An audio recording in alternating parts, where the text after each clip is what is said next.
રાજ્યમાં સવારે 10 વાગ્યા સુધી હવામાન વિભાગે વરસાદનું યલો એલર્ટ જાહેર કર્યું છે।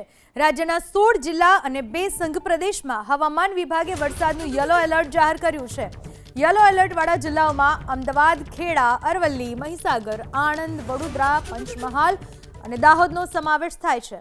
આ ઉપરાંત છોટાઉદેપુર, ભરૂચ, નર્મદા, સુરત, તાપી, ડાંગ અને વલસાડમાં પણ ગાજવીજ સાથે હળવા વરસાદનું અનુમાન વ્યક્ત કરાયું છે।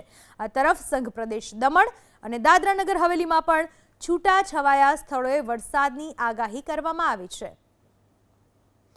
યલો એલર્ટવાળા જિલ્લાઓની વાત કરવામાં આવે અમદાવાદ, ખેડા, અરવલ્લી, મહીસાગર, આણંદ, વડોદરા, દાહોદ, છોટાઉદેપુર, ભરૂચ, નર્મદા, સુરત, તાપી, ડાંગ જ્યાં યલો એલર્ટ આપવામાં આવ્યું છે। સાથે જ દક્ષિણ ગુજરાતના નવસારી, વલસાડ, સંઘ પ્રદેશ દમણ અને દાદરાનગર હવેલીમાં પણ યલો એલર્ટ આપવામાં આવ્યું છે, જ્યાં વરસાદની આગાહી કરવામાં આવી છે।